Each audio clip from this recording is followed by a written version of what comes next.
इस मुस्कुराती हुई बच्ची आकांक्षा की जिंदगी नीट पेपर लीक ने छीन ली। तो सवाल यह है कि क्या अब भी बीजेपी मिनिस्टर इस्तीफा नहीं देंगे? क्या अब गोदी मीडिया हिंदू मुसलमान से हटकर कुछ जर्नलिज्म करेगी और इस बच्ची को न्याय दिलाएगी? इस बच्ची का कातिल कौन है और कब तक बीजेपी धर्मेंद्र प्रधान को बचाती रहेगी? दोस्तों, ये सवाल इसलिए जरूरी है क्योंकि एक के बाद एक खबर सामने आ रही है जहां नीट पेपर लीक की वजह से बच्चे डिप्रेशन में जा रहे हैं और सुसाइड कर रहे हैं। कई खबरें सामने आते हुए दिखाई दे रही।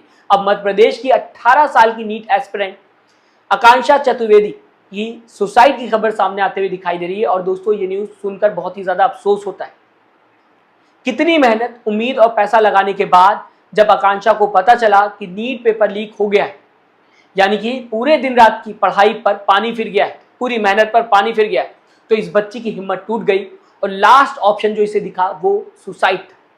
दोस्तों, दरअसल आकांक्षा नागपुर में कोचिंग कर रही थी। नीट एग्जाम देने के बाद बहुत ही ज्यादा खुश थी। उसने फैमिली को बताया कि उसको 650 प्लस मार्क्स की उम्मीद है। और जब नीट पेपर लीक के एलिगेशंस और इरेगुलरिटीज की न्यूज सामने आते हुए दिखाई दी, वो शॉक में चली गई। खाना खाना बंद कर दिया, बात करना घर वालों से बंद कर दिया, बहुत ज्यादा डिस्टर्ब हो गई, जैसा कि खबरों में बताने की कोशिश की जा रही। जिसके बाद 20 मई को उसने अपने रूम में फांसी लगाकर सुसाइड कर लिया और अपने माँ बाप के लिए जाते जाते लास्ट खत लिखकर आकांक्षा गई है। क्या कुछ इसमें लिखा हुआ है आपको पढ़कर बताना चाहूँ। मम्मी पापा, आपको विश्वास था कि आपकी बेटी मेहनत करेगी और डॉक्टर बनेगी, लेकिन अब मुझे नीट एग्ज़ाम दोबारा देने की हिम्मत नहीं। पहले अटेम्प्ट में मेरे मार्क्स अच्छे आ रहे थे, लेकिन अब कोई गारंटी नहीं कि मैं दोबारा अच्छा परफॉर्म कर पाऊंगी। सॉरी मम्मी पापा, मैंने सब बर्बाद कर दिया। दोस्तों, अब इस बच्ची को कौन बताएगा कि बर्बाद इसने नहीं किया, बर्बाद सिस्टम ने किया है। वो सिस्टम जो आज तक अगर बात की जाए रिस्पॉन्सिबिलिटी नहीं ले रहा है, वो सिस्टम जो आज भी ठीक तरीके से जवाब नहीं दे रहा है। जिम्मेदार ये नहीं सिस्टम था, गलती इसकी नहीं सिस्टम की थी, मगर भुगतना आकांक्षा और उसके घर वालों को पड़ा।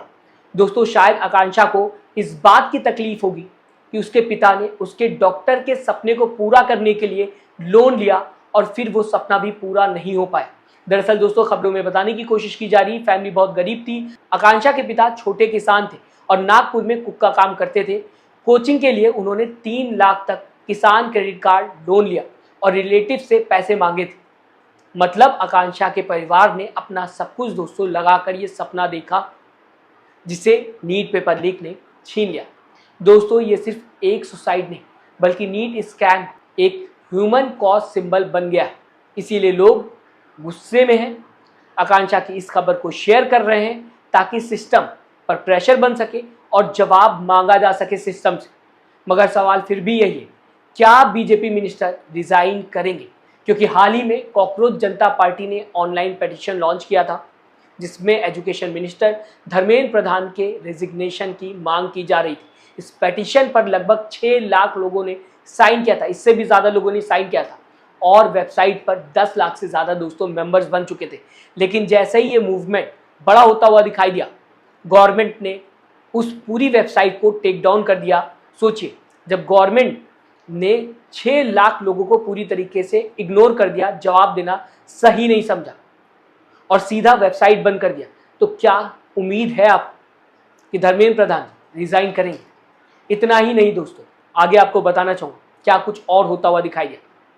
नीट पेपर लीक की अगर बात की जाए, उत्तर प्रदेश के लखीमपुर खीरी में ऋतिक मिश्रा ने नीट पेपर लीक के बाद सुसाइड किया। दिल्ली के आदर्श नगर में अंशिका पांडे ने सुसाइड किया। राजस्थान में प्रदीप मंगवाल ने सुसाइड किया और अब मध्य प्रदेश के मऊगंज में आकांक्षा चतुर्वेदी ने सुसाइड किया। फिलहाल दोस्तों, जबकि इस तरह की कई खबरें सामने आते हुए दिखाई दे रही, तो लीडर ऑफ अपोजिशन काफी ज्यादा एक्टिव है, बच्चों के परिवार वालों से बात कर रहे हैं, हिम्मत बढ़ाने की कोशिश कर रहे हैं और लगातार सरकार से सवाल कर रहे हैं इस टॉपिक को लेकर। आपको दोस्तों बताना चाहूंगा, इस पूरे मामले को लेकर, आकांक्षा की डेथ को लेकर राहुल गांधी का ट्वीट सामने आता हुआ दिखाई दे रहा है। क्या कुछ राहुल गांधी ने लिखा हुआ आपको पढ़कर बताना चाहूंगा। आकांक्षा डॉक्टर बनकर देश और समाज की सेवा करना चाहती थी। आकांक्षा के पिता किसान थे। बेटी को डॉक्टर बनाने के सपने के लिए किसान क्रेडिट कार्ड पर 3 लाख का कर्ज लिया और नागपुर में खुद कुक की नौकरी कर ली ताकि बेटी वहां कोचिंग कर सके। एक पिता ने जो कर सकता था सब किया। फिर नीट पेपर लीक हुआ, परीक्षा रद्द हुई। उस अनिश्चितता में आकांक्षा हमें छोड़कर चली गई। आकांक्षा की मौत आत्महत्या नहीं, मोदी जी की एक भ्रष्ट टूटी हुई व्यवस्था की देन है। और धर्मेंद्र प्रधान जी आज भी कुर्सी पर है। फिर वही कमेटी, वही ट्रांसफर, वही जांच, ना सुधार ना न्याय। मोदी जी कुर्सी स्थायी नहीं होती, आती जाती रहती। लेकिन आपने 12 वर्षों में शिक्षा व्यवस्था को जिस हद तक बर्बाद किया है, उसकी कीमत भारत की एक पूरी युवा पीढ़ी चुका रही है।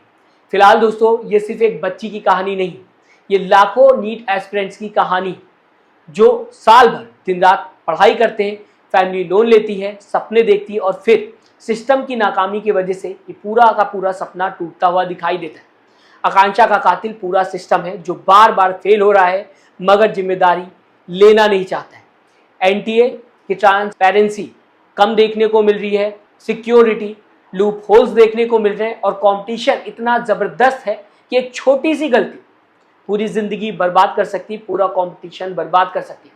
दोस्तों, इस पूरे मामले पर गवर्नमेंट का स्टैंड यह है कि इन्वेस्टिगेशन चल रही है, कल्पेट्स पकड़े जा चुके हैं, इसीलिए रेजिग्नेशन नहीं। लेकिन लोग लगातार डिमांड करते हुए दिखाई दे रहे हैं कि धर्मेंद्र प्रधान को इस्तीफा देना चाहिए। लोग ये कहते हुए दिखाई दे रहे हैं कि अगर मिनिस्टर रिस्पॉन्सिबल नहीं तो फिर अकाउंटेबिलिटी कहाँ है आपकी? बीजेपी की अकाउंटेबिलिटी कहाँ है जब एजुकेशन मिनिस्टर रिस्पॉन्सिबिलिटी नहीं ले रहे? 12 लाख से ज़्यादा बच्चों ने एग्जाम दिया और मिला क्या दोस्तों? पेपर। आप इस खबर को किस तरीके से देखते हैं, मैं चाहूँगा दोस्तों अपनी राय ज़रूर दीजिएगा। साथ ही साथ चैनल को सब्सक्राइब और वीडियो को लाइक करना मत भूलिएगा। दोस्तों, अपना ख्याल रखिएगा। नमस्कार।